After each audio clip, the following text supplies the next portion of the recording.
गेल्या काही आठवड्यापासून रुपया आणि डॉलर यांची तुलना करता रुपयामध्ये मोठ्या प्रमाणावर घसरण झालेली आहे।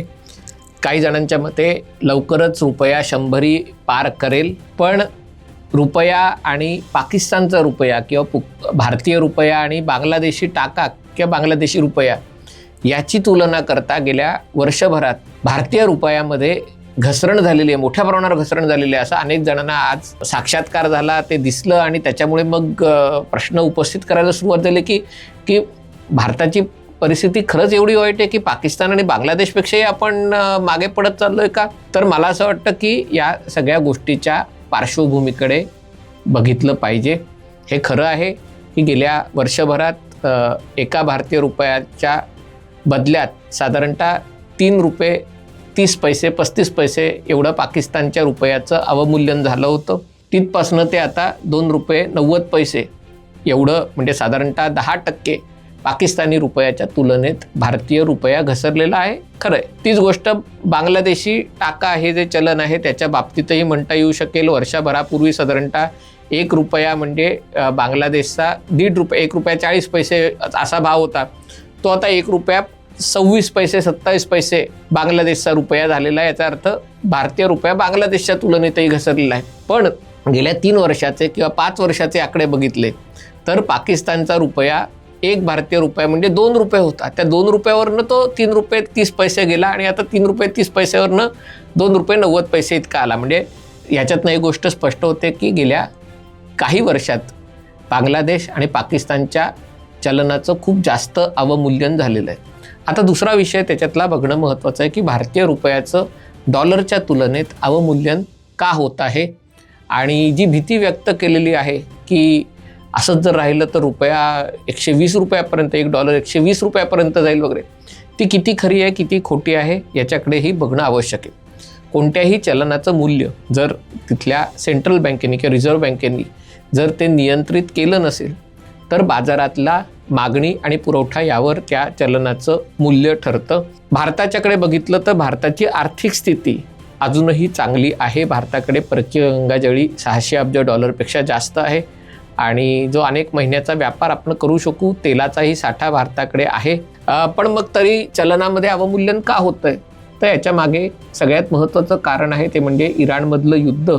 या युद्धामुळे भारताची जी आयात आहे, मुख्यतः तेल, नैसर्गिक वायू, पेट्रोलजन्य पदार्थ, खतं, रसायनं, या सगळ्या गोष्टींच्या पुरवठ्यावर परिणाम झालेला आहे। त्याच्या किमती वाढलेल्या आहेत आणि किमती वाढल्यामुळे जी गोष्ट आधी 100 रुपयाला मिळायची ती आता 140 रुपये 150 रुपयाला मिळते। भारत 90% पेट्रोलजन्य पदार्थ आयात करतो।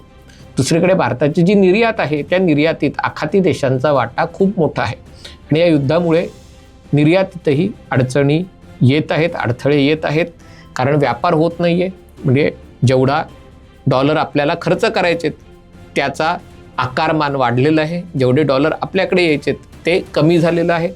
त्यात भरीसभर म्हणजे आखाती देशांमध्ये 1 कोटी भारतीय लोक राहतात, ते दर महिना बराच आपला 40-50% पगार वाचवून ते भारतामध्ये पाठवत असतात। या रूपानेही भारतात मोठ्या प्रमाणात परकीय चलन येतं, ते जवळपास बंद झालेलं आहे, कारण आखातातल्या अनेक लोकांच्या नोकऱ्या गेलेल्या आहेत किंवा नोकऱ्या गेल्या नसल्या तरी त्यांची बचत होत नाही आहे पैसे पाठवण्या एवढी। हा एक फटका आहे। तिसरी गोष्ट याच्यामध्ये होते, जेव्हा अशा प्रकारचं आर्थिक संकट येतं तेव्हा जागतिक गुंतवणूकदार सगळ्यात सुरक्षित देश कुठला आहे त्या ठिकाणी आपले पैसे गुंतवतात, आपले पैसे वळवतात, कारण वादळ जेव्हा येतं तेव्हा सगळ्यात भक्कम घर असतं तिथे आपण असणं अधिक चांगलं असतं, ही भावना असते आणि त्यामुळे परकीय गुंतवणूक खास करून ज्याच्यामध्ये FII आहेत तेही अशा भारतासारख्या विकसनशील देशातनं पैसे काढून ते अमेरिकेत किंवा त्यांच्या दृष्टीने जे स्थिर देश आहेत त्याच्यामध्ये ते गुंतवतात आणि त्यामुळे ते एक प्रेशर आहे की भारतात गुंतवणूक केलेले पैसे होते ते काही प्रमाणात परत चाललेले आहेत आणि या सगळ्याचा परिणाम असा झालेला आहे की भारताचा रुपया आंतरराष्ट्रीय चलनांच्या तुलनेत हा घसरताना दिसतोय, खास करून तेव्हा जेव्हा अमेरिकेचा डॉलर इतर विकसित देशांच्या चलनांच्या तुलनेत डॉलर घसरत असताना रुपया मात्र डॉलरच्या तुलनेत आणखीन जास्त घसरतोय। ही काळजीचं ही बाब आहे का? 100% आहे। पण मला असं वाटतं की हे बाब कुठेतरी भारताच्या अंतर्गत कामगिरीपेक्षा त्याचे मूल्यमापन होणं आवश्यक आहे, पण ही गोष्ट मला असं वाटतं की हे युद्ध जोपर्यंत चालू आहे त्याचे परिणाम जोपर्यंत आपल्याला भोगावे लागतात त्याचा हा सगळ्यात जास्त परिणाम आहे.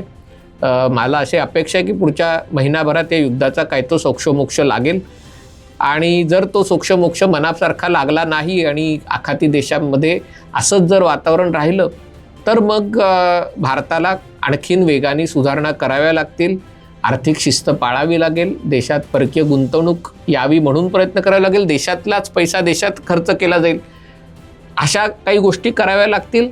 पण आत्ता चिंताक्रांत व्हायची आणि काही त्याच्यामध्ये काही खूप मोठं संकट येतं आहे अशा प्रकारची विचार करण्याची आवश्यकता नाही असं माझं मत आहे.